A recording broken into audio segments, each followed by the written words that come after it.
오늘 우리 신명기 말씀 통해서 같이 함께 하나님의 말씀을 듣겠습니다. 우리가 올 한 해 이 십계명을 같이 함께 나누고 있는데요. 드디어 오늘 10번째 계명을 함께 나누게 됩니다. 우리가 3월에 이제 1계명부터 시작을 했는데 올 한 해 이 십계명을 깊이 있게 묵상하고 또 배울 수 있어서 감사한 것 같아요. 또 언제 끝나나 했는데 또 이제 10번째 계명 오늘 이렇게 보게 되니까 이제 끝나는구나. 이제 저도 생각이 들고 이 마무리 잘 할 수 있도록 해주신 이 하나님 은혜에 참 감사합니다. 우리가 마지막으로 이 12월 한 달 23년 앞두고 있잖아요. 이 한 달 동안 이제 10번째 계명을 이제 함께 나눌 텐데요. 이 10번째 계명을 통해서 우리 하나님께서 주신 뜻과 지혜를 같이 함께 살펴보기를 원합니다. 오늘 우리가 읽었듯이 이 10번째 계명은 이웃의 소유를 탐하지 말라라고 말씀하고 있습니다. 굉장히 구체적으로 얘기를 하시죠. 이웃의 아내를 탐내지 말라 이렇게 얘기하시고 집이나 밭이나 남종이나 여종이나 소나 낙이나 모든 소유를 탐내지 말라 이렇게 말씀을 하십니다. 그래서 이 10번째 계명은 탐심을 금하고 있다. 탐심을 금하는 계명이라고 우리가 볼 수가 있습니다. 그런데 이제 우리가 이렇게 딱 읽고 넘어갈 수가 없죠. 왜 그러냐니까 이게 이제 법이잖아요. 하나님의 법이고 하나님께서 명시하신 죄가 무엇인지 밝히는 이제 법인데 지금 하나님이 말씀하시는 건 뭐냐면 탐심을 금한다는 거예요. 탐하지 말라라고 이렇게 말씀을 하신다는 거예요. 그랬을 때 우리가 이것을 가만히 생각해 보면 충격적인 말씀이지 않을 수가 없습니다. 왜 그러냐니까 이 탐심이라는 거는요 우리 마음이잖아요. 그죠? 우리 마음의 상태를 얘기를 하는 거잖아요. 그랬을 때 우리는 죄가 뭐라고 생각을 하냐면은 보통은 우리의 행위라고 생각을 해요. 내가 그래서 뭐 도둑질 하면은 남의 것을 도둑질하는 거, 뭐 상해하는 거면 남을 때린 거, 그리고 뭐 비방 같은 것도 내가 말로써 뭔가 한 행동을 가리켜서 우리가 그것이 잘못됐다, 그것이 죄라고 생각을 하고 그렇게 우리도 받아들이잖아요. 그래서 그렇게 생각을 하고 있었는데, 그래서 이제 앞에 계명들에서 거짓말하지 말라. 그래 이제부터 거짓말하지 않아야겠다. 뭐 이렇게 도둑질하지 말라. 그래 이제 도둑질하지 말아야겠다. 이렇게 이제 생각을 하고 이렇게 이제 있는데 딱 10번째 계명에 오니까 뭐를 얘기하시는 거예요? 남의 것을 탐하지 말아라. 아예 마음으로부터 탐심을 가지지 말라라고 이렇게 명하고 있다라는 거죠. 그래서 사실 우리의 모든 계명도 그렇고 우리 앞에서 얘기했던 모든 계명도 그렇고 우리 인간 사회에서 가지고 있는 이 어떤 세상 법들도 그렇고 다 행위를 규정합니다. 그런데 하나님의 법이라고 하는 이 10계명의 10번째 계명이 뭐라고 얘기를 하냐니까 우리의 마음 상태를 규정하고 있는 거예요. 그러니까 이 10번째 계명, 이 10계명에 이 탐심을 금하는 이 말씀이 딱 들어와 있다라는 게 굉장히 이 10계명을 아주 다시 보게 만드는 계명인 거예요. 이 10번째 계명만 봐도 이것은 세상 어디에도 없는 법이죠. 여러분 세상 어디에 내가 마음으로 뭐 생각했다고 너 죄야, 죄 지었어 이렇게 말하는 법이 세상에 어디 있습니까? 그러니까 이것은 하나님의 법인 거예요. 하나님만이 가지고 있는 기준이고 하나님의 뜻이고 하나님의 기준이 나타나 있다라고 우리가 볼 수가 있는 거죠. 게다가 우리가 이제 이 10번째 계명을 이제 보고 나니까 어떤 생각을 하게 되냐면 하나님은 지금 우리 마음의 상태부터가 죄라고 보시는구나. 이거를 이제 딱 보게 되는 거예요. 물론 이제 앞에서도 제가 그런 얘기를 말씀을 드렸지만은 이 10번째 계명에 탐심을 금하는 말씀이 딱 온 것이 중요한 거예요. 이 10계명 안에 이게 들어가 있는 거예요. 탐심을 금한다. 이게 하나님께서 중요하게 여기는 기준이라는 거죠. 뭐냐니까 앞에서 얘기했던 모든 행위들이 있잖아요. 하나님 금하신 행위들. 근데 그것을 하나님이 어떻게 보시냐니까 그 행위를 하지 않는다고 해서 그 계명을 지켰다 보는 것이 아니라 마음으로부터 그러한 행위를 하지 말아야 된다라고 하나님은 보신다는 거예요. 그래서 제가 예를 들어서 말씀을 드린 적이 있죠. 우리 6계명 했을 때 살인하지 말라라고 했는데 이것을 예수님도 가르치실 때 어떻게 하셨다고 했어요? 마음으로부터 다른 사람을 미워하는 자가 이미 살인한 자라고 했어요. 그러니까 이 10계명 안에는 이 하나님의 기준이 어디서부터 우리를 보시냐니까 우리의 마음의 상태부터 우리가 어떤 죄를 짓고 있는지를 보신다라는 거예요. 그러니까 이 하나님의 기준이 마음에 있기 때문에 우리는 이 마음으로부터 하나님의 계명을 따르는 일들이 굉장히 중요한 사람들인 거죠. 그래서 이제 특별히 하나님의 백성들은 이걸 잘 살펴야 되는 거예요. 내 마음이 어떠한가? 내가 무슨 일을 할 때 사실 그 행위 자체는 그렇게 중요하지 않을 수가 있어요. 물론 중요한데 그보다 더 중요한 게 우리에게는 뭐냐니까 내가 그것을 왜 하는지가 이제 중요한 거예요. 왜 하는지. 왜 그러냐니까 하나님의 기준이 우리 마음에서부터 있기 때문인 거죠.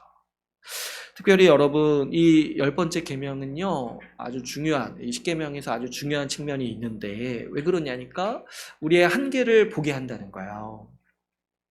우리의 한계를 보게 하고 우리가 얼마나 하나님으로부터 멀어져 있는 자인지 우리 죄의 깊이가 얼마나 내 상상 이상으로 깊은지를 보게 하는 계명이 바로 이 10번째 계명인 거예요. 여러분 한번 조금만 우리가 생각을 해봐도 이 10번째 계명 딱 보고 드는 생각이 뭐냐면 이거 지킬 수 없구나 이 생각을 딱 하게 되는 거예요. 앞에 이제 계명을 딱 이렇게 배우면서 그래 이렇게 살아야지 이렇게 결심할 수 있어요. 그리고 그것도 아주 선한 마음이죠. 근데 이 10번째 계명에 와서는 우리의 의문을 갖게 되는 거예요. 이걸 도대체 어떻게 지키라는 거냐? 어떻게 이거를 내가 지킬 수 있을까? 이 어떻게 보면 절망을 겪게 되는 계명이 바로 이 10번째 계명인 거예요. 여러분 한번 생각해 보세요. 이 탐심이라는 마음을 우리가 통제할 수 있을까요? 탐심뿐만 아니라 우리 마음이 통제가 되냐는 거예요. 내가 뭐 이렇게 마음 하나가 이렇게 딱 들어오면은요, 그게 그 자체가 생물 같아요. 그래가지고 막 커지고, 막 멋대로 자라가고, 막 다른 모습으로 변화되고, 이런 게 우리 안에 다 일어나는 거죠. 제가 6계명 하면서도 말씀드렸죠. 이 어떤 사람 좀 마음에 안 든다는 마음 딱 하나 들어오면은, 처음에는 작게 시작했다가, 나중에는 원수로까지 바뀌어요. 이 마음, 내가 미워하지 말아야지 이 생각을 하는 것 자체가 굉장히 부질없다고 했죠. 왜 그러냐니까 미워하지 말아야지 하면서 그 사람을 또 생각하잖아요. 그러면 어때요? 더 미워져요. 그러니까 이게 어떻게 하는 거예요? 우리 마음을 어떻게 이렇게 통제할 수가 있냐는 거예요. 우리가 또 여러분 탐심에 대해서도 한번 생각을 해보세요. 이렇게 뭔가 이렇게 탐난다는 마음 하나 이거 딱 들어오면요. 아주 그냥 내 인생의 목표와 계획이 거기에 딱 맞춰가는 게 우리 사람인 거예요. 뭐 하나 갖고 싶다 하면은 어딜 가도 이제 그게 보이는 거예요. 그죠? 요즘 인터넷 페이지 보면 그렇잖아요. 내가 뭐 하나 이렇게 딱 보면은 어딜 가든지 그 광고가 뜨더라고요. 어떤 페이지를 보든지가. 세상에. 이런 탐심을 아는 거죠. 요즘 세상에 가장 강력한 신이 누군지 아세요? 지름신이래요, 지름신. 뭐 하나 이렇게 갖고 싶은 마음 하나 이렇게 들어오면은 사람들이 안절부절 못하는 거예요. 그 얻을 때까지 안절부절하지 못한다는 거예요. 어떻게든 이렇게 좀 자제하려고 해도 그 마음을 없애기가 너무 힘들다는 거죠. 그래가지고 세상 사람들도 그걸 어떻게 이제 이해해가지고 거기에다가 신이라고 이름을 붙였어요. 지름신이라고. 그래서 이런 걸 우리가 생각해 보면 이 탐심을 우리가 어떻게 안 할 수가 있냐는 거예요. 그랬을 때 이 마음의 문제는요, 우리가 어떤 사람인지를 보게 하는데요. 우리가 죄인이라고 했을 때 우리가 마음으로부터 깊이 죄인이라는 사실을 보게 하는 거예요. 여러분 우리가 어떤 새로운 사람이 된다, 의롭게 된다, 또 우리가 정말 거룩해져 간다 했을 때 우리의 행위가 바뀌기도 하지만은 근본적으로는 뭐냐면은 우리의 마음이 바뀌어야 된다는 거예요. 왜 그러냐니까 우리 마음이 끊임없이 죄를 생산해내는 원천인 거예요. 죄를 생산해내고 확대하고 그것을 발전시키고 그리고 언제든지 창의적으로 죄짓게 하는 그런 이제 원동력이 바로 우리의 마음인 거예요. 우리의 마음으로부터 부패했다라는 걸 우리는 알아야 되는 거죠. 그렇기 때문에 뭐 이런 게 의미가 없다기보다는 효력이 별로 없는 거예요. 뭐 이렇게 습관 하나 조금 바꾸는 거, 행동 조금 바꾸는 거, 이런 거 물론 어느 정도 유익이 있죠. 그러나 그것이 우리의 마음 상태를 바꿔주냐는 거예요. 항상 죄로 기우는 우리의 마음의 상태를 바꿔주냐는 거예요. 그 행동 조금 바꾸는 게. 그랬을 때 그거 가지고는 우리가 지금 가망이 없다는 거야. 이 10계명, 10번째 계명이 우리에게 말하는 게 너희는 가망이 없다는 거예요. 가망이 없다. 마음이 바뀌어야 된다는 거예요. 마음이 바뀌어야 돼요. 통째로 바뀌어야 돼요. 근데 이제 마음이 바뀌려면 어떻게 해야 돼요? 결국에 우리 성경에서 얘기하는 해법이 뭐냐면 우리가 죽어야 된다는 거야. 죽었다가 다시 살아나야 돼. 죽었다 깨어나야지 우리 마음이 바뀐다는 거야. 그렇기 때문에 여러분, 이 십계명이요 우리에게 요구하는 게 있는데 뭐냐면, 먼저는 이제 탐심을 가지지 말라고 요구하지만, 그러기 위해서 우리에게 이제 우리가 이 계명을 자세히 살펴볼 때 알게 되는 게 뭐냐면, 우리가 우리 스스로도 우리의 문제를 해결할 수 없구나. 우리 스스로 우리 죄의 문제를 해결할 수가 도저히 없구나. 어떻게 해보려고 했는데 10번째 계명에 와서는 이 모든 소망이 끊어지는 거예요. 그랬을 때 그러면 이 십계명이 우리에게 무엇을 말하냐니까, 자기를 의지하지 말고 하나님을 의지하라고 우리에게 얘기하는 계명이 바로 이 10번째 계명인 거예요. 너 자신으로는 도저히 할 수가 없으니까 이 죄를 알아라 이렇게 말을 하는 것도 계명의 역할인데, 이 10번째 계명에 와서는 또 한 가지 우리에게 뭐라 하냐니까, 너 스스로는 그 죄에서 벗어날 수가 없다는 거예요. 우리 스스로 우리 그 죄에서 벗어날 수 없으니까 이제 어떻게 하라는 거예요? 하나님을 간절히 의지하라. 하나님의 은혜를 의지해라. 우리 신약에 와서는 예수 그리스도를 간절히 의지해라. 이렇게 말하는 것이 바로 이 10번째 계명의 목소리인 것이죠. 그래서 우리가 앞으로 이제 이 한 달 동안 이 10번째 계명, 이 탐심에 대해서 이렇게 같이 나눌 텐데, 어떤 것들은 생각할 때마다 너무 괴로울 때가 있어요. 저도 이제 준비할 때 너무 괴로울 때가 있어요. 그런데 그럴 때 이걸 반드시 기억해야 돼요. 이 10번째 계명은요 우리에게 은혜를 향해서 가라라, 그리스도를 향해서 가라라고 부추기는 이정표와 같은 역할을 하는 거예요. 그래서 우리가 이 말씀들을 살필 때 항상 우리는 은혜를 생각해야 돼요. 예수 그리스도께서 우리 같은 자들을 구원하셨다. 우리 같은 자들을 위해서 이 십자가에서 죽으셨다라는 그 은혜를 간절히 붙잡으면서 우리가 이 계명을 살펴볼 필요가 있겠습니다. 그래서 오늘부터 이 탐심에 대해서 몇 가지 이제 살펴보려고 하는데요. 근데 먼저 이 탐심에 대해서 다루기 전에 한 가지 이제 구별해야 될 게 하나가 있는데요. 뭐냐니까, 이 욕구랑 탐심이 다르다는 걸 우리가 좀 이해할 필요가 있습니다. 그러니까 이제 이 탐심에 대해서 이렇게 너무 과도하게 얘기하다 보면은 인간의 모든 욕구가 좀 악해 보인다는 생각을 가질 수가 있어요. 우리 근데 사람은 기본적으로 욕구가 있잖아요. 뭐 식욕도 있고 수면욕도 있고 성욕도 있고 소유욕도 있어요. 그런데 이거 자체가 다 악하다라고 말할 수가 없다는 거야. 왜 그러냐니까, 이거는 우리가 인간이 왜 욕구를 가지냐니까, 기본적으로 하나님이 만드신 세상이 선하기 때문에 그런 거야.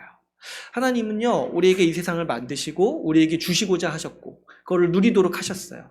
그러니까 이 세상을 볼 때 우리가 그런 욕구가 있는 거예요. 이 세상을 좀 더 누리고 싶다. 내가 좀 더 이 하나님이 주신 복을 더 갖고 싶다. 그래서 이 욕구 자체는 선하다. 하나님이 주신 것들을 누리는 태도니까 이 욕구 자체는 선하다고 할 수 있어요.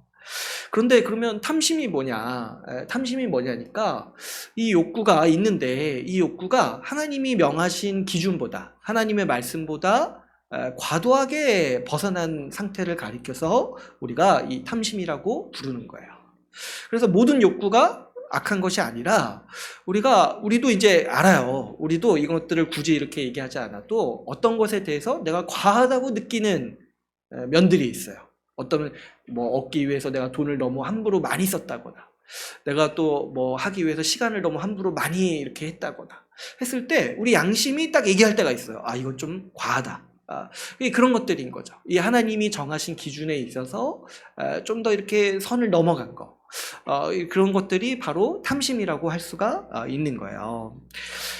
그랬을 때, 뭐 이게 좀 이렇게 말씀드리면은 기준이 그래도 좀 애매모호할 수 있어요. 하나님이 어디까지 말씀하셨느냐, 이런 것들이 좀 나올 수가 있는데, 이런 이제 자세한 문제는 다음 주에 한번 더 얘기를 해보도록 하고, 어쨌든 기본적으로 우리 욕구 자체는 선한 거예요. 그러나 이 욕구를 떠나서, 이 어떤 우리 욕구 충족을 떠나서 그 만족을 모르고 과도하게 하나님이 정하신 범위 밖으로 그 내 욕구를 추구하는 것 자체가 탐심이다. 그러면 이제 성경에서 이런 예들이 몇 가지가 많이 나오는데, 대표적인 게 이 선악과예요, 선악과. 아담과 하와가 이 세상의 많은 것들을 다 누릴 수 있었어요. 그런데 하나님의 자리에 오르고자 하는 그 욕심, 그 하나님이 정하신 선악과를 먹지 말라고 하셨는데, 그 탐욕 때문에 이 선악과를 먹은 거죠. 그러니까 하나님이 정하신 선이 있는데, 그 기준이 있는데 그 말씀을 넘어가는 것들이 이 탐심이다라고 우리가 기본적으로는 이해할 수가 있습니다. 그런데 여러분, 우리가 이 탐심을 살펴볼 때 먼저는 그래서 이 탐심이 죄라는 사실을 좀 우리가 많이 생각을 해야 돼요. 탐심이 죄다. 그것도 아주 심각한 죄라는 사실을 우리가 반복해서 좀 생각을 할 필요가 있습니다. 왜 그러냐니까 우리가 보통 이 탐심을 죄라고 생각하지 않기 때문에 더 그런 거예요. 아까도 얘기했지만 이거는 우리 마음의 상태인 거예요. 우리 마음의 상태이기 때문에 내가 죄라고 자각을 잘 안 하게 돼요. 내가 행동을 안 한 거일 수도 있으니까. 그리고 또 어떤 게 있냐니까 우리 문화의 영향도 있어요. 여러분, 우리 문화는요, 탐심을 죄라고 말하지 않아요. 오히려 권장해요. 광고나 이런 데 보면은 좀 이렇게 탐하는 게 오히려 좋은 상태로 얘기를 하는 거예요. 그래가지고 이 탐심을 오히려 선하다고 여겨요. 선하다고. 이런 사회에서, 이런 문화권에서 우리가 있기 때문에 뭔가 탐하게 되는 그 마음 자체를 우리가 가볍게 여길 수도 있는 것이고, 더 나아가서는 죄라고도 생각을 하지 않는 경향이 우리 가운데는 강하게 있는 거죠. 그렇기 때문에 우리는 좀 더 생각을 많이 해야지고 이 탐심이 치명적인 죄다라는 사실에 대해서 우리가 이해할 필요가 있겠습니다. 여러분, 성경은요, 이 탐심에 대해서 많이 이제 얘기하는데, 이 탐심을 굉장히 강력한 죄라고 묘사를 합니다. 특별히 이 성경은요, 탐심이 곧 우상숭배라고 우리에게 가르칩니다. 우리 골로새서 3장 5절에 보면, 제가 한번 읽어드릴게요. 이렇게 말씀을 하고 있어요. 그러므로 땅에 있는 지체를 죽이라. 곧 음란과 부정과 사욕과 악한 정욕과 탐심이니 탐심은 우상숭배니라. 이렇게 아예 못 박아서 탐심 그 자체가 우상숭배라고 성경은 우리에게 말씀하고 있다는 거예요. 이러면 이제 문제가 굉장히 심각해지죠. 우리가 흔히 갖는 마음이고, 또 그것이 그렇게 잘못됐다고 생각을 하지 않았었는데, 성경은 아예 직접적으로 이 탐심이 우상숭배라고 우리에게 말하고 있는 거잖아요. 근데 왜 우상숭배냐니까, 이 탐심은 어떤 마음이에요? 내가 그것을 가지면, 내가 어떤 것을 더 소유하면은 그것으로 말미암아서 내가 행복하고, 내가 복을 누리고 안정감을 누릴 수 있다라고 여기는 마음이잖아요. 그랬을 때 이거는 뭐냐니까 하나님의 자리를 빼앗는 거라는 거예요. 우리는 어떻게 생각해야 됩니까? 하나님이 내 복의 근원이시고, 하나님으로부터 내 쓸 것을 얻을 수 있고, 하나님으로부터 이 세상에 필요한 복, 그리고 우리가 이 세상을 아주 충만하게 살아갈 수 있는 모든 복의 근원이 하나님이다라고 우리가 여기면서 살아가는 것이 우리의 마땅한 자세죠. 그런데 이 탐심이라는 건 뭡니까? 하나님 아닌 저 물건이, 아니면 저 명예가, 아니면 저 사람이 나에게 복을 줄 수 있다, 나에게 충만한 생명을 줄 수 있다, 이렇게 믿는 마음이 바로 이 탐심인 거죠. 그렇기 때문에 탐심은요, 하나님의 자리를 다른 것으로 대체하려는 마음이라는 거예요. 내가 저것을 더 가지면 행복할 거야. 내가 저것을 가지면 내가 더 나은 사람이 될 거야. 이렇게 여기는 마음이 바로 탐심이라는 거예요. 그래서 이 탐심이 딱 하나 들어오면은요, 어떤 증상이 생기냐니까, 하나님을 찾지 않는 거예요. 내 복이 하나님이 아니라 저 물건, 저 다른 대상에 있다고 생각을 하니까 탐심이 딱 생기면 이제 하나님을 찾지 않는 거죠. 그리고 어떻습니까? 하나님을 의지하지 않고 더 이상 이 하나님으로 말미암아 기뻐하는 마음이 사라지는 거예요. 왜냐하면 내 기쁨이 저기에 있다라고 보는 거예요. 내가 아직 가지지 못한 저것, 저 물건, 저 사람, 저 명예, 저런 것에 있다라고 보는 거예요. 그렇기 때문에 이 탐심은 아주 그 우상숭배 그 자체인 것이고 우상숭배의 아주 강력한 증상이라고 할 수가 있는 거예요. 그래서 여러분, 우리가 아까 이제 제가 어떤 기준에 대해서 얘기를 했잖아요. 어떤 욕구랑 탐심을 어떻게 구별하냐 했을 때 이게 아주 중요한 기준이 될 수가 있어요. 내가 정말 하나님을 의지하는가? 내가 정말 하나님을 의존해서 살아가고 있는가? 내가 정말 하나님으로 말미암아서 기뻐하고 있는가? 아니면 정말 내가 다른 것을 추구하고 내 인생의 정력과 힘을 다른 것을 얻기 위해서 살아가고 있는가? 이럴 때 이게 뭐냐니까 이 탐심에 아주 깊이 들어간 징후라는 거예요. 하나님으로 말미암아서 기뻐하는가? 아니면 정말 다른 어떤 거 얻어가지고 그걸 성취하면서 기뻐하는가?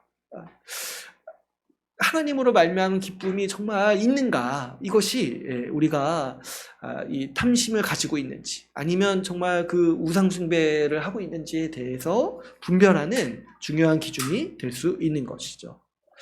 특별히 여러분, 이 탐심의 이면에는요, 하나님을 향한 불신이 자리 잡고 있습니다. 뭐냐니까 이 하나님이요, 내 삶을 책임져 주지 않을 것 같은 불안감이 있는 거예요. 또 뭐가 있냐면 하나님이 나에게 복을 충분히 안 주신 것 같은 거예요. 그래서 하나님을 통해서 내가 복되게 살 거라는 믿음이 없는 거예요. 다시 말해서 하나님은 나를 복되게 하시는 분이 아니라고 내가 스스로 생각을 하는 거죠. 그래서 그 부담감 그리고 그 불만과 불평 때문에 어떻게 하냐니까 내 스스로 내 행복을 얻기 위해서 다른 것을 탐한다는 거예요. 그래서 우리가 탐심이 있을 때 가만 생각해 보면 우리는 항상 이 하나님을 향한 불신과 불평과 불만이 있는 것이고 하나님을 향한 오해가 이렇게 우리 근원에 자리 잡고 있는 거죠. 아까 제가 이제 선악과 사건 이렇게 말씀을 드렸잖아요. 그 창세기 3장 1절에서 5절이 나오는 사건인데 우리 잘 아는 말씀이니까 찾아보진 않을게요. 근데 이제 거기서 아담과 하와가 유혹을 받잖아요. 그죠? 그 뱀에게 유혹을 받는데 뱀이 와서 어떻게 유혹을 합니까? 하나님이 너희에게 참으로 이 동산 모든 나무의 열매를 먹지 말라고 했냐? 이렇게 이제 물어봐요. 근데 굉장히 간사한 말이죠. 왜냐니까 하나님은 다 주셨어요. 다 먹으라고 하셨는데 이 뱀은 마치 하나님이 안 주신 것이 기정사실인 것처럼 얘기를 하는 거예요. 그랬을 때 이제 이 여자가 이제 대답을 하죠. 하나님이 다 주셨는데 하나만 먹지 말라고 하셨다. 근데 뱀이 또 거기에 대해서 어떻게 얘기를 합니까? 하나님이 그 선악과를 먹지 말라고 하신 거는 너희가 이것을 먹으면 하나님처럼 될까봐 그것을 먹지 말라고 하신 거다. 근데 이 말의 의미가 뭐냐니까 이게 너희한테 원래 가장 좋은 거야. 그런데 이 가장 좋은 것을 하나님이 주시기 싫어가지고 너희한테 먹지 말라고 하신 거다. 그러니까 뱀이 말하는 하나님은 어떤 분이에요? 처음에는 어떻게 얘기했어요? 아주 아무것도 주지 않는 분, 책임을 지지 않고 돌보지 않는 분으로 묘사를 했죠. 근데 이제 거기에서 안 넘어가니까 또 어떻게 얘기를 해요? 가장 좋은 것은 감추고 안 좋은 것만 이렇게 주는 그런 야박한 하나님으로 이렇게 묘사를 하는 거예요. 그래가지고 이 모든 죄의 이면에는 어떤 마음이 있냐니까 하나님이 우리에게 최고의 것을 주시지 않는다라는 마음이 항상 있는 거예요. 이것이 우리 탐심의 이 다른 모습인 것이고 이 마음이 딱 들어왔을 때 우리는 더 이상 하나님을 향해서 찾지 않고 하나님을 의지하지 않고 어떻게 살아가냐니까 그렇지 내 행복은 내 스스로 얻어내야 돼 하면서 이제 다른 것 하나님이 아닌 다른 것들을 추구하고 탐한다는 거예요. 그렇기 때문에 이 탐심이 성경은 우상숭배다 이렇게 바로 이렇게 곧바로 말씀하고 있는 거죠. 우리가 이 탐심이 우상숭배고 우상숭배에 빠질 때 가장 이 우리의 어떤 동기가 뭐냐니까 이 탐심이기가 쉬운 거예요. 그랬을 때 지금 우리가 그래서 아까 제가 이제 말씀을 드렸잖아요. 우리 문화 자체가 그리고 우리 성향 자체가 탐심을 가볍게 여기는 성향이 있다고 했잖아요. 근데 지금 우리가 이걸 빨리 극복해야겠다. 왜 그러냐니까 지금 성경은 지금 이 탐심을 굉장히 중하게 다루는 거예요. 우상숭배다. 이것 자체가 우상숭배다. 그랬을 때 여러분 우리가 우상숭배를 가볍게 여길 수가 없잖아요. 그래서 지금 이 문제가 우리 시급하다. 우리 마음의 상태가 이 탐심을 정말 가볍게 여기면 안 되겠구나. 이 생각을 좀 할 필요가 있는 거죠. 게다가 여러분 이 탐심은요 또 한 가지 속성이 더 있는데 우상숭배일 뿐만 아니라 성경은 또 이 탐심에 대해서 어떻게 가르치냐면 만악의 근원이라고 가르쳐요. 우리 말씀을 한 구절 찾아볼까요? 우리 디모데전서 6장 10절 말씀 한번 찾아볼게요.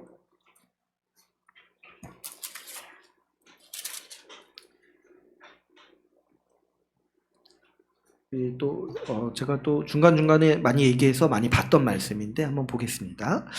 6장 10절 말씀 같이 한번 읽어보겠습니다. 시작. 돈을 사랑함이 일만하게 뿌리가 되나니 이것을 탐내는 자들은 미혹을 받아 믿음에서 떠나 많은 근심으로 자기를 찔렀도다. 우리 탐심의 그 대표적인 게 돈을 사랑하는 거잖아요. 그런데 이제 어떻게 얘기를 하고 있습니까? 돈을 사랑하는 게 일만하게 뿌리가 된다는 거예요. 그랬을 때 이 탐심은 그 마음 그 자체로 그것만으로도 죄인데, 우상숭배라는 죄인데 어떤 역할을 하냐니까 다른 모든 죄들의 뿌리의 역할을 한다는 거예요. 그러니까 이 탐심으로 시작해서 우리가 다른 죄들을 짓도록 만든다는 거죠. 그래서 이 말이 맞죠, 여러분. 잘 한번 우리가 생각해 보시면 우리 인간 사회에서 일어나는 모든 범죄들이 사실 알고 보면은 이 탐욕 때문에 벌어지는 일들이 굉장히 많죠. 우리 뭐 살인이라든지 사기라든지 뭐 이런 것들을 다 보면은 그 더 얻기 위해서 남의 것을 이제 빼앗는 거잖아요. 그러니까 이 탐심으로 말미암아서 다른 범죄들, 다른 죄들이 시작한다는 거예요. 우리가 살인하고 미워하고 도둑질하고 거짓말하는 주요 그 동기가 뭐냐니까 탐심인 경우가 많다라는 거죠. 그래서 서로 더 가지기 위해서 싸우고 미워하고 서로 더 가졌다고 시기하고 질투하는 게 있는데 이것이 바로 탐심으로 말미암아서 다른 이제 죄들에게도 빠지게 된다는 거죠. 그러니까 탐심은 이 모든 죄 중에 왕이에요. 이 왕 같은 죄. 이상한데 표현이 아무튼 아주 이 탐심으로 말미암아서 다른 죄들이 다 끌어들어 오는 거죠. 그래서 우리 십계명의 다른 이 계명들도 한번 생각해 보면 그 계명들을 어기는 주요한 원인이 뭐냐면 탐심인 거예요. 탐심. 우리 1부터 4계명 보게 되면 이제 우상숭배하지 말라고 하는데 이 탐심이 그 우상숭배 그 자체라는 것이고 또 뭐 5계명부터 9계명까지 이웃과의 관계에 대해서 얘기를 하잖아요. 그랬을 때 그 어기는 주요 원인이 다 탐심인 거예요. 탐심이 있어서 도둑질하고 탐심이 있어가지고 좀 더 얻으려고 거짓말하고 탐심이 있어서 다른 사람을 해하고 이렇게 하는 것들이 우리 인간사인 거죠. 게다가 이 디모데전서 6장 10절을 말씀을 보면은 이 뒷부분에 어떻게 말씀을 하냐니까 이것을 탐내는 자들은 미혹을 받는다는 거예요. 미혹. 근데 이 미혹이 어느 정도냐니까 믿음에서 떠나 많은 근심으로 자기를 찌르는 미혹이라는 거예요. 그러니까 여러분 이 탐심이 얼마나 강력한 마음이냐니까 어떻게 상태냐니까 탐심으로 말미암아 미혹받아서 믿음을 떠난다는 거예요. 믿음을 떠난다는 거예요. 그래서 우리가 믿음을 저버리는 주요 원인이 어떻게 보면은 가장 유일한 원인이라고 할 수 있을 정도의 그 상태가 뭐냐면 바로 이 탐심이라는 거예요. 탐심. 그러니까 우리가 가만 보면은 처음에 예수 믿었다고 이렇게 시작을 했어도 나중에 떠나는 사람들이 많습니다. 여러분들이 우리가 신앙생활 그래도 5년, 10년 이렇게 해오다 보면은 많이 보셨을 거예요. 같이 믿음으로 시작을 했는데 나중에 가면은 떠나는 거예요. 여러 가지 이유가 있지만 사실 그 마음의 중심에는 이 탐심이 있다라는 거예요. 하나님 왜? 다른 것들을 더 원하기 때문에 결국에는 믿음을 저버리고 떠나게 되는 일들이 비일비재하게 일어난다는 거죠. 예수 믿고 하늘의 복을 맛보고 평안을 누렸다. 그렇게 했어도 결국에 사람이 만족하지 못하고 감사하지 못하고 어떤 걸 자꾸 추구하냐니까 내가 가지지 못한 거 더 누리고 싶은 그 욕심 때문에 사람들은 어떻게까지 하냐는 거예요. 결국에는 그 처음 믿었던 그 사랑, 그 하나님에 대한 믿음을 저버리기까지 하는 게 바로 이 탐심의 마음인 거죠. 그러니까 이 탐심이라는 게 한 번 빠지면은 이토록 파괴적으로 우리를 몰고 가는 거예요. 우리 이 믿음까지 저버리도록 몰고 가는 것이 바로 이 탐심인 거죠. 그랬을 때, 이 탐심을 여러분 생각해 볼수록 참 우리라는 사람이, 우리 사람이라는 존재가 참 이렇게 덧없고 웃을 때가 많은 거예요. 왜 그러냐니까, 여러분 우리가 다 처음에는 예수 믿고 너무 좋아가지고 그 복이 너무 크고 방대해서 하나님으로 만족하고 기뻐합니다. 그래서 우리가 주님 한 분만으로 만족하고 우리 주님께서 나를 상속자로 삼으셨구나, 복을 주셨구나, 하늘에 신령한 복을, 모든 복을 다 주셨구나, 이 복으로 말미암아서 만족하고 배부르구나, 이런 생각을 하는 거죠. 근데 그러다가도 이내 어떤 상황이 생기냐니까 우리 현실 이 세상을 살아가면서 조금 불편하다거나 좀 불만이 쌓이면 그렇게 삶이 공허하게 느껴지는 거예요. 예수 믿어가지고 이제 구원받았습니다. 이제 하나님의 상속자가 되었습니다. 이제 성공한 인생이에요. 이제 복음 듣고 우리는 기뻐하고 또 만족하다가도 금세 현실로 돌아와가지고 불만과 불평을 막 뽑아내는 거죠. 아주 우리 시기 때마다 그런 욕심들, 그런 탐욕들이 많이 있죠. 학생 때는 뭐 나보다 공부 잘하고 인기 많으면은 부러워하고 나도 그걸 좀 갖고 싶어 하고, 대학교 때는 나보다 누가 취업 잘하고 그러면은 그것도 부러워하고, 또 나중에 이제 졸업하고 나서는 뭐 이 집 없고 또 차 없으면은 그렇게 인생이 처량하다고 느끼는 게 우리 삶인 거예요. 근데 이제 뭐 예수 모르는 사람들만 그러는 게 아니라 예수 믿는 사람들도 똑같이 그렇게 마음이 있다는 거야. 내가 좀 뭐 없으면 그렇게 서러워. 그리고 어떻게든 좀 갖고 싶어 하는 거야. 예수 믿어서 구원받은 것은 참 좋은데 또 한편으로는 뭐예요? 내가 가지지 못한 것 때문에 서럽고 고달픈 거예요. 그래서 나에게 없는 것, 그것을 탐하고 그것을 얻기 위해서 내 인생의 시간과 정력을 낭비하게 되는 그런 모습들이 우리 신자의 삶 가운데서도 종종 나타나고, 우리가 그런 유혹과 또 미혹에 항상 시달리는 인생이기도 한 것이죠. 뭐 여러분 제가 이제 신학교 때 들은 얘기 중에 하나인데 신학생이라고 목사라고 탐심이 없겠냐는 거예요.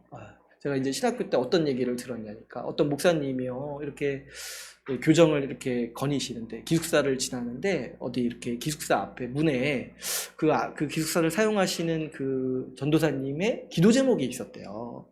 근데 그 기도 제목이 뭐냐니까 10,000명을 목회하게 하옵소서, 이게 이제 기도 제목이었던 거예요. 대단하죠. 속으로만 기도하지 왜 그걸 기숙사 문 앞에다가 해가지고 참 대단하신 분인 것 같아요, 그분도. 근데 이제 목사님이 지나가시다가 그거 보고 너무 마음이 안 좋아가지고, 근데 그 목사님도 참 대단하신 것 같아요. 그 기숙사의 문을 두드려가지고 들어갔대요. 거기서 사시는 그 전도사님을 만나서 타일렀대요. 아니 도대체 어떻게 기도 제목이 10,000명 목회하게 해달라는 게 기도 제목이냐. 목사로서 한 사람만이라도 제대로 사랑하도록 해달라고 그렇게 기도해야지 어떻게 10,000명을 그렇게 달라고 기도를 하냐, 이렇게 한마디 하고 가셨다는 거예요. 그 목사님도 참 대단하시죠. 그냥 가셔도 되는데 근데 여러분 이런 거죠. 보통 신학교까지 왔으면 그렇지 않습니까? 이렇게 세상에서 말하는 그런 욕심 이런 거 버리고 가는 거잖아요, 그죠? 뭐 누가 나 이제 성공할 거야, 나 이제 돈 더 많이 벌 거야 하면서 신학교 가지는 않잖아요. 나 이제 그런 거 하지 말고 진짜 내 인생 줄을 함께 들어보겠다, 이렇게 생각을 하고 신학교를 가잖아요. 그러면 좀 우리가 이제 그냥 단순하게 생각해 보면 탐심이 없어야 되잖아요, 그죠? 그런데도 사실 탐심이 있는 거예요. 거기 가서도 나름의 탐심을 추구하는 거예요. 그 10,000명 뭐 그 정도까지 아니더라도 끊임없이 탐심이 있죠. 신학생 다 내가 버리고 예수 믿고 다 내가 정말 주를 위해 살겠다 하더라도 다른 모습으로 또 탐심이 오는 거예요. 이게 재물은 포기했는데 명예를 포기를 못했구나. 뭐 이렇게 다른 것, 다른 대상으로 어떻게든 다른 것들을 더 추구하고 하나님 외에 다른 것을 더 얻고자 하는 마음으로 이렇게 사실 대상이나 모양만 다르지 우리 사람에게는 그런 이 죄의 뿌리가 항상 있다라는 거예요. 항상 있다라는 거예요. 심지어 그 신학교에도 다 버리고 주를 향해서 살아가겠다고 말하는 뭐 선교사야도 다 있다는 거예요. 그랬을 때 정말 이 탐심을 우리가 어떻게 생각해야겠습니까? 우리는 이 수시로 이 탐욕에 빠지고 이 문제는 어떻게 보니까 우리가 평생에 우리를 따라다니는 문제라고 할 수가 있어요. 예전에는요 조금만 있어도 만족했는데 지금은 많이 있어도 만족을 모르고 항상 이 불평과 불만을 느끼는 거죠. 예전에 이 문제 조금 하나 해결되면 내가 정말 행복할 것 같았는데 지금은 그런 문제가 없는데도 불구하고 여전히 삶은 우리는 자꾸 불평과 불만이 있고 여전히 우리는 내가 가지지 못한 것 때문에 불행하다 이렇게 생각하는 경향이 항상 있다는 거죠. 그래서 여러분 우리가 기본적으로 생각을 할 때 우리가 이 문제를 극복하기가 참 힘들다고 생각을 해야 돼요. 우리가 왜 이거를 극복하기 힘드냐니까 기본적으로 우리 마음을 우리가 통제할 수가 없는 거죠. 게다가 우리 죄의 뿌리가 깊기 때문에 우리가 우리 상상 이상으로 정말 죄를 뒤집어 쓴 사람이라고 생각을 해야 돼. 그 영향이 있기 때문에 이 죄의 뿌리, 죄의 힘이 강력하기 때문에 이 죄가 계속해서 우리를 끌어당기고 있는 거예요. 그렇기 때문에 우리가 이 죄에 대해서 분명히 알 필요가 있는 거죠. 우리 말씀 한 구절 또 한번 찾아볼까요? 우리 로마서 7장 7절에서 10절 말씀을 한번 보겠습니다.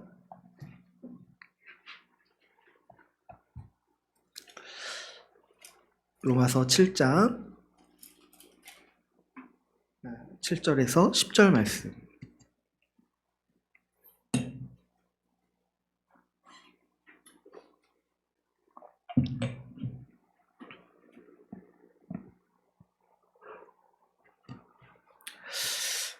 같이 함께 읽어볼게요. 7절부터 10절까지 같이 읽어보겠습니다. 시작. 그런즉 우리가 무슨 말을 하리요? 율법이 죄냐? 그럴 수 없느니라. 율법으로 말미암지 않고는 내가 죄를 알지 못하였으니 곧 율법이 탐내지 말라 하지 아니하였더라면 내가 탐심을 알지 못하였으리라. 그러나 제가 기회를 타서 계명으로 말미암아 내 속에서 온갖 탐심을 이루었나니 율법이 없으면 죄가 죽은 것임이라. 전에 율법을 깨닫지 못했을 때에는 내가 살았더니 계명이 이름에 죄는 살아나고 나는 죽었도다. 생명에 이르게 할 그 계명이 내게 대하여 도리어 사망에 이르게 하는 것이 되었도다. 아멘. 이 로마서 7장에서 지금 우리 사람이요 어느 정도로 이 죄의 문제가 심각한지를 어떻게 보면은 굉장히 처절하게 우리한테 가르치는 말씀이에요. 우리가 왜 죄를 짓냐니까 먼저는 그 이유가 하나가 있어요. 뭐냐면 이 죄가 죄인지를 잘 모르는 거예요. 그게 죄인지를 잘 모르는 거예요. 그죠? 그래서 몰라서 하는 경우가 있는 거예요. 그래서 8절에서 어떻게 얘기를 합니까? 우리 7절에서 어떻게 얘기를 합니까? 만약에 계명이 탐심이 죄라고 말하지 않았다면 이게 지금 뭐 말씀하고 있는 거예요? 10번째 계명 얘기하고 있는 거죠. 10번째 계명이 만약에 없었더라면 내가 어떻게 탐심이 죄라는 거를 알겠냐는 거야. 그렇죠, 여러분. 우리가 성경 말씀이 아니라면은 우리는 도저히 이 탐심 자체를 죄라고 여기지 않는 사람들이고 그런 문화, 그런 시대에 살고 있어요. 그런데 지금 이 말씀의 빛이 딱 우리에게 비춰가지고 이 탐심이 진짜 심각한 죄구나. 이걸 이제 우리가 알게 되는 거예요. 그런데 여기서 끝나지가 않죠. 여러분, 그러면 어때요? 이제 이게 죄라는 걸 알았어요. 그러면은 이제 다음부터 안 하면 되냐는 거예요. 이 문제가 있어요. 뭐냐니까 우리가 얼마만큼 죄의 뿌리가 깊냐니까, 죄인은요, 죄라는 사실을 알아도 죄를 짓는다는 거예요. 그리고 심지어 어떻게 한다는 거예요? 죄라는 사실을 알기 때문에 더 죄를 짓는다라고 이 말씀에서 지금 이 죄인의 상태에 대해서 얘기를 하고 있어요. 8절을 보니까 제가 기회를 타서 계명으로 말미암아 내 속에서 온갖 탐심을 이루었다, 이렇게 얘기를 해요. 이게 얼마나 참 슬프고 처참한 말씀이냐니까. 이제 내가 탐심이 죄라는 거 알았어요. 몰랐는데 알았어요. 근데 이제 그 다음부터 어떻게 되냐니까, 탐심이 죄라는 걸 아는 다음부터 탐심이 더 많이 생긴다는 거예요. 이게 인간이라는 거예요, 이게. 네? 그 개념이 딱 생기는 순간 더 그것이 확고해지고 그것이 더 많이 생긴다는 거예요. 우리가 이제 뭐 이렇게 논리적으로 생각해 보면 좀 이상하죠? 탐심이 죄라는 거 알았으니까 이제부터 안 하면 되는 거 아닌가? 근데 이제 현실이 그렇지 않다는 거예요. 우리 죄의 깊이가 그렇지 않다는 거예요. 탐심이 죄라는 걸 안 순간부터 우리는 더 탐심을 많이 갖게 된다는 거예요. 그 개념이 더 명확해져가지고. 이게 우리 죄인의 모습이라는 거예요. 이 죄의 뿌리라는 거예요. 죄라는 걸 몰라도 죄를 짓는데, 죄라는 걸 알아도 죄라는 걸 알기 때문에 오히려 죄를 더 많이 짓는다는 거예요. 이 어거스틴, 우리 교회사에서 아주 이제 초대교회 교부께서 어거스틴이라는 유명한 분이 아주 유명한 예화를 한번 얘기하신 적이 있었는데, 그분이 이렇게 길을 거닐다가 보니까 어디 이렇게 밭에 편말이 있는 거예요. 서리 금지, 농작물 함부로 가져가지 마시오, 이렇게 이제 써 있는 거예요. 그 편말이 있는데, 근데 이제 저 멀리서 애들이 이렇게 같이 또래들이 막 대여섯 명이서 이렇게 오다가 그 편말을 보고 들어가서 농작물을 막 이렇게 서리를 했다는 거예요. 그런데 그 서리한 농작물을 가져가지 않고 나중에 다 저기 먼 곳에다가 버려두고 갔다는 거예요. 그래서 어거스틴이 딱 그걸 보고 어떤 얘기를 했냐니까, 저 아이들이 왜 저 일을 했냐니까, 하지 말라는 그걸 보고 그것 자체로 한다는 거예요.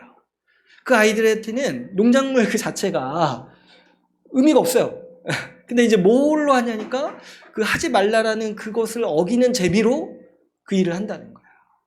그러니까 사람이 죄라는 걸 알아도 어떻게 하냐니까, 그것이 죄이기 때문에 그것을 더 한다는 거예요. 그만큼 우리의 마음이 얼마나 죄로부터 가까웠고 죄에 기울어져 있는지를 이제 어거스틴이 그 예화를, 그 사건을 통해서 우리에게 이제 가르쳐 주고 있었던 거죠. 여러분, 제가 이 예화가 굉장히 인상이 깊었던 게 뭐냐니까, 저도 이제 아이를 키우면서 가끔 이제 경험하는 거예요. 뭐냐니까, 아이들한테 하지 말라고 하면은 아이들 눈이 반짝이는 걸 제가 본 적이 있어요. 이거 하지 마 하면은 반드시 한다는 거예요. 근데 그 아이들이 그 의미를 몰라요. 그거를 왜 하지 말아야 되는지, 그것을 하면서 그 자체가 재밌는지 그걸 몰라요. 근데 왜 하냐니까, 하지 말라고 하기 때문에 한다는 거예요. 단순히 그걸 어기고 싶기 때문에 한다는 거예요. 이게 이제 우리 죄의 아주 깊은 뿌리인 거예요. 이제 뭐 제가 애들 얘기만 했지만 뭐 성인은 안 그러냐니까. 성인은, 여러분, 우리가 어떤 한 질서가 있을 때 어떤 질서에 대해서 지키려는 마음도 물론 있는데, 또 어떤 마음이 있냐니까, 어떻게 하면 어길 수 있지 않을까? 어떻게 하면 내가 예외적으로 좀 어길 수 있지 않을까? 이런 마음이 항상 우리 가운데 있는 거예요. 그리고 그 유혹이 더 큰 것이고. 그러니까 여러분, 우리는 때로는 그 자체, 그 탐욕이라는 그 자체보다도 그 어기는 것들을 더 스릴을 느끼고 재미를 느낌으로써 그 일을 한다는 거예요. 그러니까 우리는 우리 성향, 기본적인 성향이 어떤 성향이냐니까, 죄를 더 좋아하는 성향이 있다는 거죠. 이것이 우리 죄의 깊이인 것이고 죄의 뿌리인 거예요. 그래서 여러분, 이 깊이가 얼마나 깊은지 알아야 돼요. 그 애들 때부터 이렇게 가진 마음인데, 이런 것들이 한 번도 다루어지지 않고 성인이 되었다라면은 그 깊이가 얼마나 더 깊겠습니까? 어기고자 하는 마음, 죄를 짓고자 하는 마음. 그랬을 때 여러분, 이 깊이를 생각해보고 이 뿌리를 생각해볼 때, 우리는 이 10계명을 통해서, 10번째 계명을 통해서 이 10번째 계명이 요구하는 길에 대해서 우리가 생각을 해야 되는 거예요. 도대체 우리가 어떻게 하면은 변화될 수 있는 사람이냐는 거예요. 어떻게 하냐. 그렇죠, 여러분. 그렇잖아요. 우리가 몰랐을 때는 모르고 했다라고 할 수 있는 핑계라도 있죠. 근데 이제 알았어요. 이제 알았는데, 그러면 우리가 잘할 수 있냐는 거예요. 이 십계명을 통해서 뭐가 죄인지 알았어요. 그러면 이제 우리가 십계명을 지킬 수 있냐는 거예요. 우리가 이제 벌써부터 지금 3월 달부터 했으니까 앞에 계명들 이제 많이 희미해졌잖아요. 그죠? 근데 이제 앞에 이제 딱 배울 때는 딱 저도 막 이렇게 마음이 딱, 야, 이거 진짜 잘 지켜야겠다 생각을 한 거예요. 1부터 4계명 딱 배울 때는 우리가 어떤 걸 알았어요. 아, 하나님께 제대로 예배드리지 않는 게 죄구나. 그래서 정말 잘해야겠다. 이렇게 생각을 했어요. 또 뭐 우리 4계명 이제 3월에 했으니까 너무 멀다고 이렇게 하면은 이제 9계명 한번 생각해봐요. 9계명. 아, 이 비방과 거짓말이 죄구나. 이게 딱 이제 마음이 딱 섰어요. 근데 어땠습니까? 한두 번 이렇게 주의 깊게 생각을 하다가도 금세 우리가 어떻게 되냐니까 금세 돌아간다는 거예요. 심지어 어디까지 가냐니까 이전보다 더 심해지는 경우도 있어요. 이게 이제 우리라는 거예요. 이게 사람이라는 거를 알아야 되는 거예요. 우리 인간이 이런 존재라는 거. 알아도 안 지키고 오히려 더 많이 어기게 되는, 그것이 우리 죄인의 성정이라는 거예요. 또 여기에다가 우리 마음의 문제는 도대체 어떻게 할 거냐는 거예요. 마음의 문제. 응? 여러분, 이 10번째 계명을 통해서 주님은 우리의 마음의 상태부터 죄라고 부르신다고 했습니다. 그러면 이 부패한 마음을 도대체 어떻게 할 거냐는 거예요. 하나님 앞에서 우리가 겉으로 무엇을 한다고 해야지고 그것이 하나님 앞에서 받아들여지는 행위가 아니라고 했어요. 뭐 이렇게 1부터 4계명 이렇게 딱 배우고 해가지고 예배 잘 드려야겠다 이렇게 생각을 했는데 그래서 예배 빠지지 말아야겠다, 예배 빠지지 않고 나와야겠다 이렇게 이제 생각을 했어요. 그러면 나는 예배를 한 번도 안 빠졌으니까 나는 계명을 다 잘 지킨 거예요? 사실 그렇게 말할 수가 없죠. 한 번도 안 빠졌는데 나와서 막 졸고 나와서 막 딴 생각하고, 근데 한 번도 안 빠져요. 그러면은 이게 계명을 지킨 거냐는 거예요. 근데 이게 하나님이요, 지금 우리랑 이런 장난하려고 이 계명 주신 게 아니라는 거예요. 그 장난이잖아요. 나 계명 다 지켰어요. 다 나왔어요. 근데 마음은 그렇지가 않아요. 말씀도 안 듣고 나와서 그냥 있고 가만히 앉아만 있다가. 근데 하나님이 그걸 모르시냐는 거예요. 모르시냐는 거예요. 뭐 이렇게 모든 계명에 대해서 그렇게 말할 수 있죠. 나는 살인하지 않았으니까 6계명 지켰습니다. 했을 때 그게 하나님 앞에서 말할 수 있는 말이 아니라니까요. 마음으로부터 미워하면서 살인하지 않았다고 네가 말할 수 있냐는 거예요. 우리 뭐 9계명도 그렇죠. 8계명도 생각해 보시면 도둑질하지 말라고 했는데 도둑질하지 않았습니다. 이렇게 했는데 지금 이 탐심, 마음으로부터 그 탐심, 너 기회만 있으면 하고 싶은데 기회만 있으면 했을 거 아니냐, 이런 마음이 항상 있는데 우리가 과연 8계명 지켰다라고 말할 수 있냐는 거예요. 이 마음의 문제 도대체 어떻게 할 수가 있냐는 거예요, 우리가. 그렇기 때문에 우리가 이 10번째 계명을 통해서 아주 근본적으로 생각해야 되는 게 뭐냐니까, 우리가 죽어야 되는구나, 내가 개선의 여지가 없구나 라는 걸 생각을 해야 된다는 거예요. 결국에 우리에게 근본적인 변화가 필요하다는 거예요. 여러분, 우리 인간이요, 뭐 하나 조금 바꾼다라고 우리가 변하는 게 아니라는 거예요.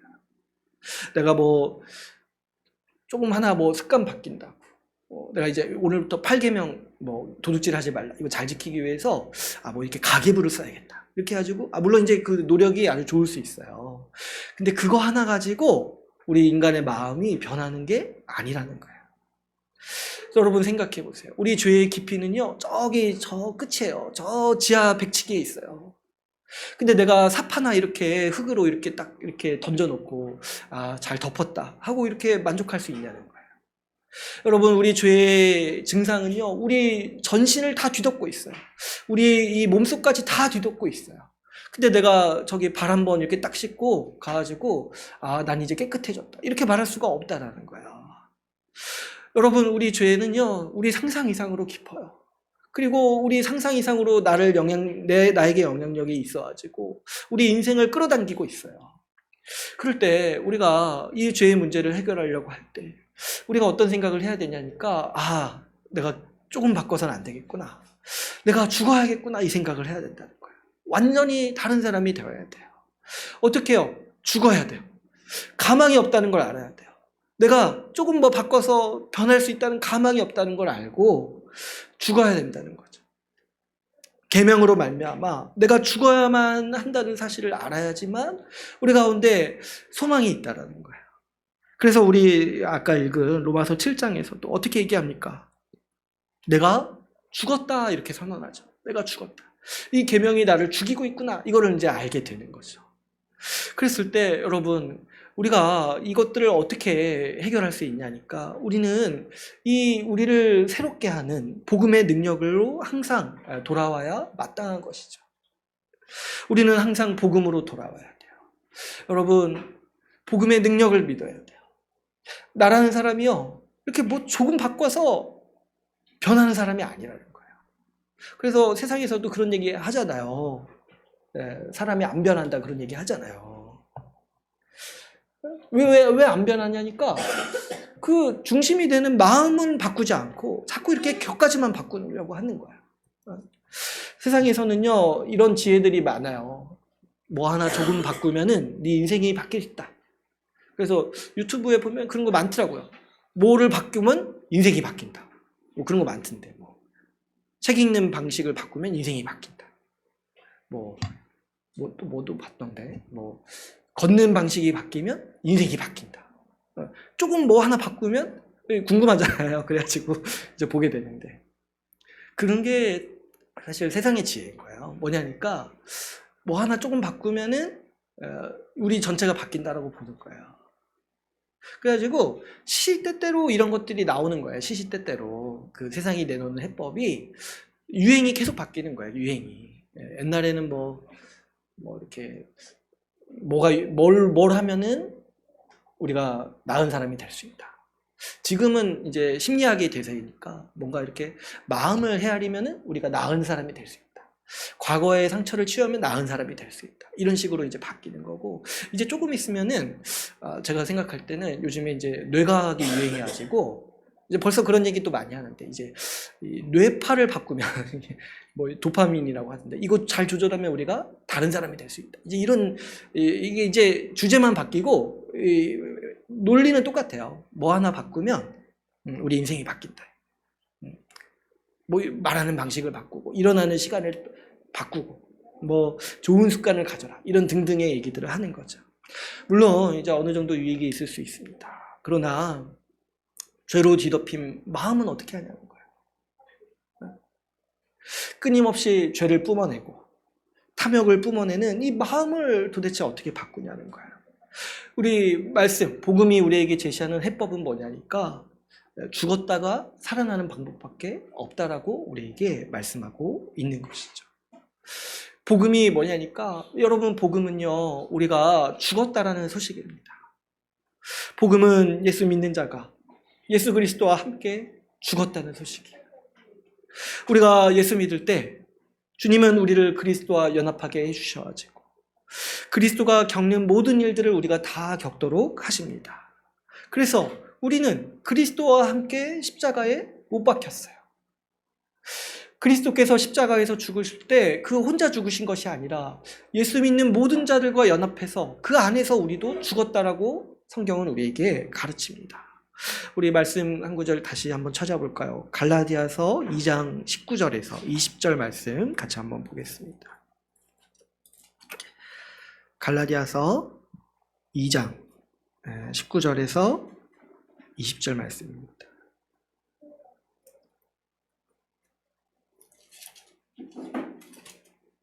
우리 같이 한번 읽어볼게요. 시작.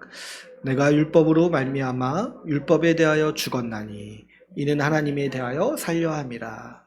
내가 그리스도와 함께 십자가에 못 박혔나니 그런즉 이제는 내가 사는 것이 아니요 오직 내 안에 그리스도께서 사시는 것이라.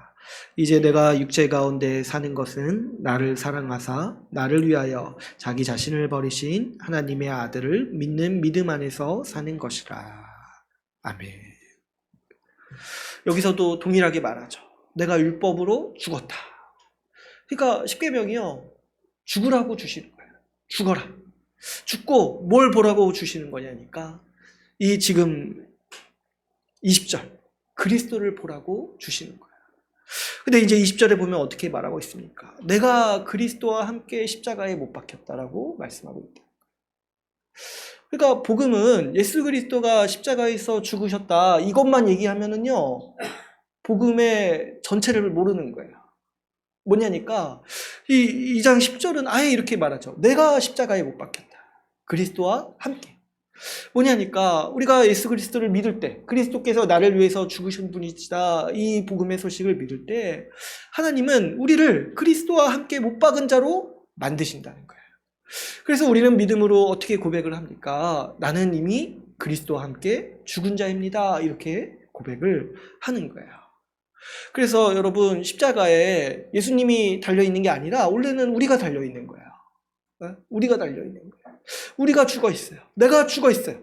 나는요 2000년 전에 그 자리에서 같이 예수님과 함께 죽었다는 거예요. 이제 과거에 탐욕으로 살던 나, 그것으로 우리의 인생의 동력을 삼던 나는요 그리스도 안에서 죽었다. 이것이 우리 복음이 말씀하시는 진리의 소식이죠. 그런데 죽었는데 그 상태로 가만히 있냐, 끝났느냐, 그것이 아니라 어떻게 됐다는 겁니까? 우리가 그리스도와 연합해 있다고 했잖아요. 근데 그리스도가 죽으신 다음에 어떻게 하셨어요? 부활하셨습니다. 3일 만에 부활하셨어요.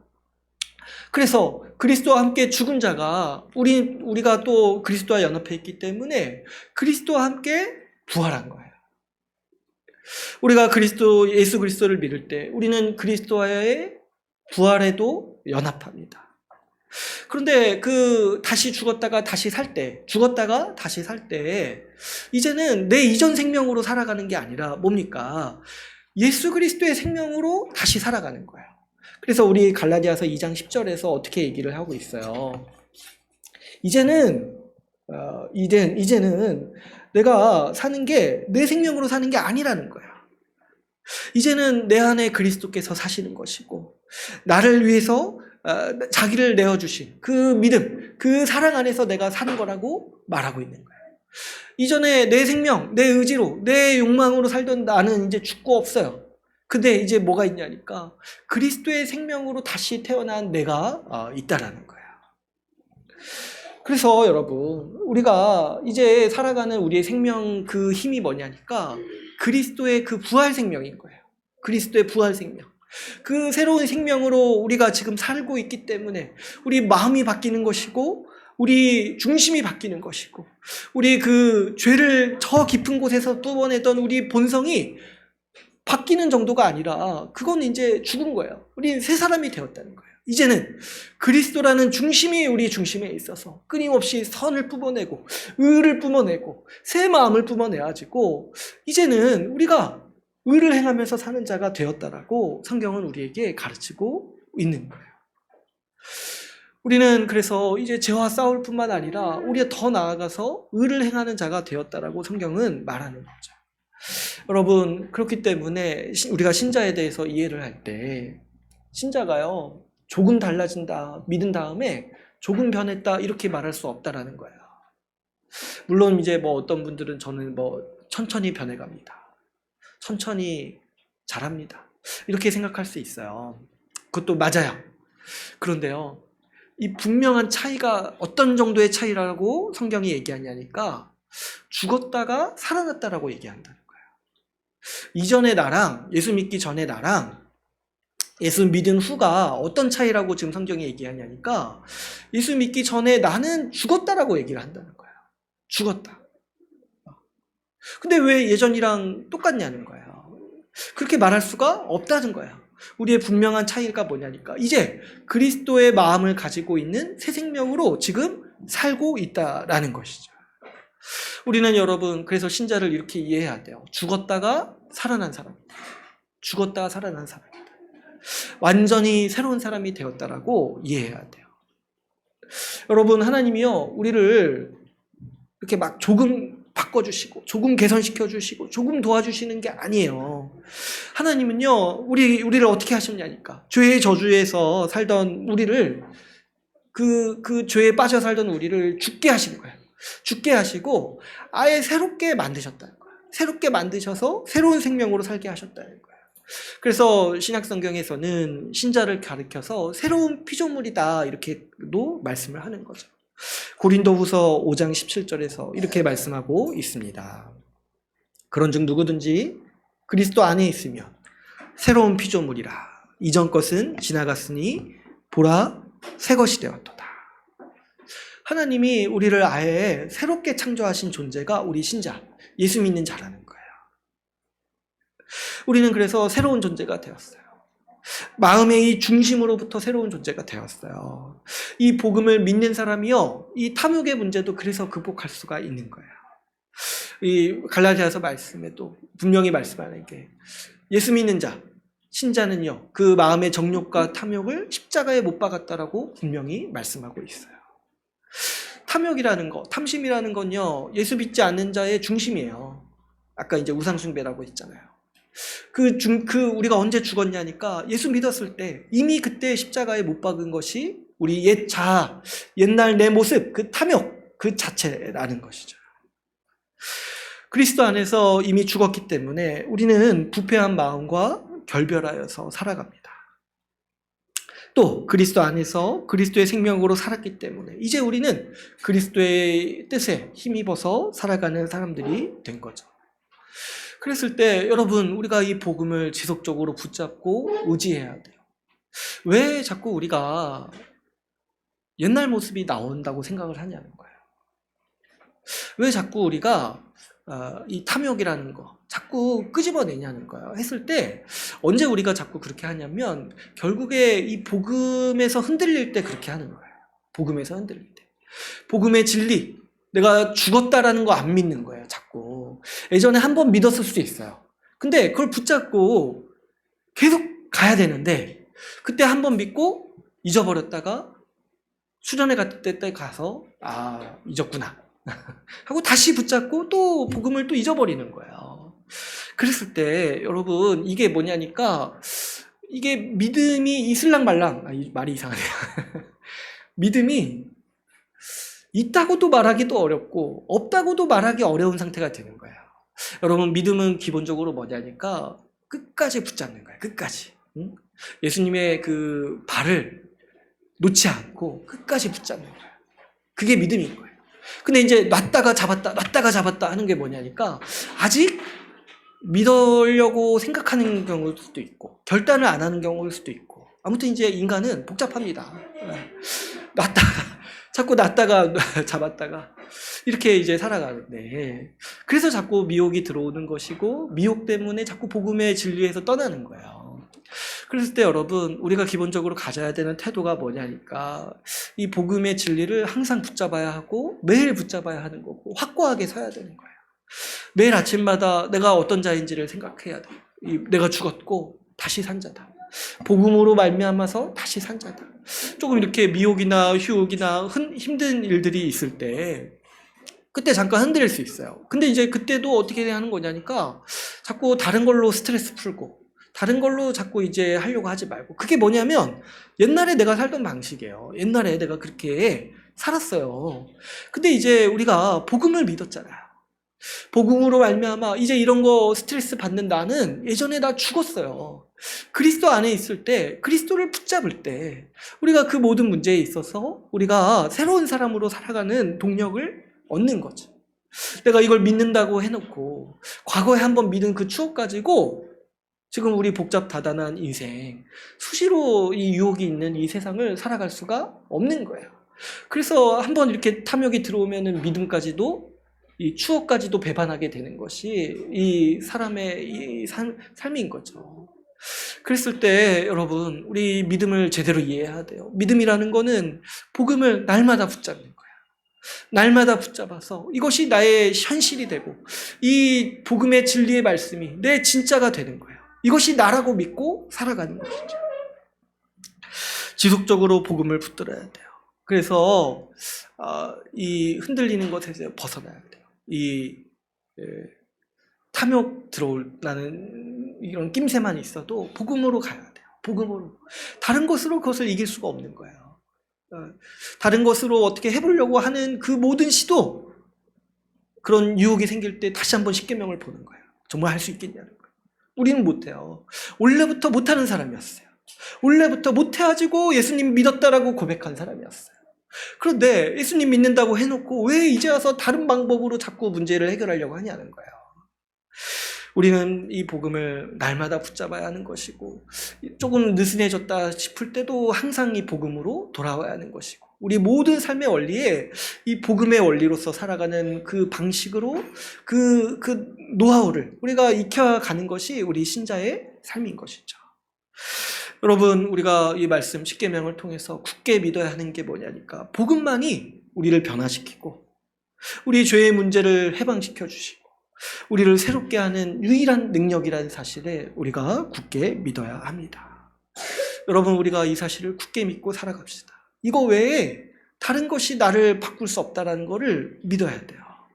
복음의 능력만이, 예수 그리스도의 그 십자가 능력만이 나를 바꾸고 변화시키는 힘이라는 거예요.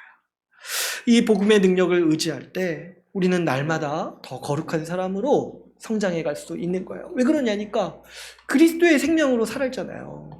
그리스도의 생명으로 사니까 날마다 그리스도를 닮아갈 수밖에 없는 거예요. 제가 말씀드린 적 있죠. 자녀들이 그렇게 노력을 안 해도, 아니 반대로 살려고 해도 부모를 닮을 수밖에 없듯이 우리는 그런 존재라는 거예요. 그리스도의 생명을 받았기 때문에 그렇게 안 살려고 해도 그리스도밖에 보이지 않고 그리스도를 닮을 수밖에 없는 존재가 바로 우리라는 거예요.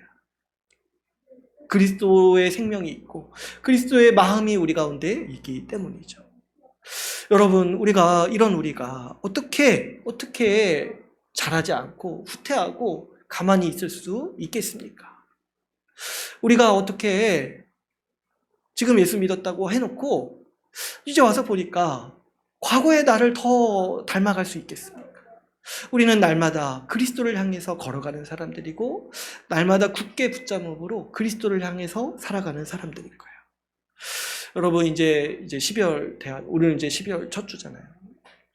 이제 연말 연시가 딱 되었는데, 딱 12월 우리 저도 이제 어제부터 이 생각을 한번 해봐야겠다 생각을 했는데, 한번 이제 생각을 해보세요. 나는 올 한 해 정말 더 거룩한 사람이 되었는가? 정말 주의 생명으로 살아가지고 주님을 더 닮아갔는가? 아니면 여전히 이 탐욕으로 찌든 마음에 허덕이고 있는가? 그리고 별로 변화가 없는가? 아니면 오히려 더 예전보다 약해졌는가? 예전보다 그리스도를 더 닮아가는 게 아니라 예전의 내 모습을 더 닮아가고 있는가? 이것을 우리가 점검해보고 또 이 하나님 앞에 서서 다시 한번 우리가 이 복음을 붙잡기 위해서 우리가 이 판단을 꼭 해야 될 것으로 믿습니다. 우리가 하나님 앞에 서서 정직히 우리 한 해를 돌아보고, 그러나 실패했다라고 우리는 낭만하는 것이 아니라 다시 복음으로 붙잡는 거예요. 다시 복음. 주님은 이런 나인지를 알아서 죽으신 거예요. 응? 이런 가망 없는 나인 줄 알아서 주님은 십자가에서 죽으신 거예요. 그랬을 때 좌절도 사실 그래가지고 아주 불신앙 중에 최고 불신앙인 거예요. 좌절하는 거. 난 못한다 낭망하는 거. 그런 나를 위해서 주님이 죽으셨는데 왜 안 믿냐는 거예요. 왜 안 믿냐는 거예요. 다시 주님 믿고 이런 나라도 주님이 나를 회복시키시고 다시 더 거룩한 자로 만드신다라는 거 믿고 다시금 결단하는 우리가 이 12월이 되기를 바랍니다. 너무나 많은 분들이 신앙의 진보가 없는 상황을 당연시 여겨요. 그러나 여러분, 이거는 진짜 심각한 거예요. 심각한 거예요. 정말 예수 생명이 내 안에 있는지 안다라면 그렇게 살 수가 없는 거예요. 여러분, 우리가 과거의 내 모습에서 벗어나고 아예 죽었다라고 말하는 사람, 그리고 그리스도의 생명으로 산 사람인 것이죠. 그래서 우리가 이 연말에 다시 복음으로 붙들고 결단합시다. 우리가 복음 안에서 죽지 않으면 가망이 없어요. 이렇게 조금 바꾼다고 해서 말하는 사람 다시 피어오르기 마련인 거예요. 그랬을 때 우리가 복음으로 죽었다, 이걸 믿어야 되는 것이고, 복음 듣고 다시 살아났다, 이것을 우리가 의지하면서 살아가야 됩니다. 그래서 우리가 이 연말에 다시 한번 이 복음 붙잡고 우리 주님 주신 생명으로 더 힘있게 살아가는 24년 되기를 또 결단하는 시간을 우리 한번 가져봅시다. 우리 오늘 이제 말씀을 맺겠습니다. 우리 10계명을 함께 나누었습니다. 이 10번째 계명은 남의 것을 탐하지 말라라는 계명입니다. 우리는 이 계명을 통해서 탐심이 죄임을 알고 우리가 마음으로부터 죄를 범하는 사람들인 것을 알게 됩니다. 이 10번째 계명을 통해서 우리 죄의 깊이가 상상 이상으로 깊고, 그렇기 때문에 우리 스스로는 이 문제를 도저히 해결할 수 없는 사람들인 것을 보게 됩니다. 그러므로 여러분, 이 10계명, 10번째 계명은 복음을 향해, 그리스도를 향해 우리를 인도하는 계명입니다. 거기에는 이런 나 같은 자를 위해서 죽으시고 부활하신 우리 주 예수 그리스도가 있습니다. 예수 그리스도만이 죄에서 우리를 구원하시는 하나님의 능력입니다. 우리가 이 복음을 신실하게 붙잡아서 그리스도의 생명으로 날마다 거룩하게 살아가는 우리 주의 나라 교회가 되기를 간절히 소망합니다. 우리 말씀을 마치고 같이 기도하는 시간 갖도록 하겠습니다.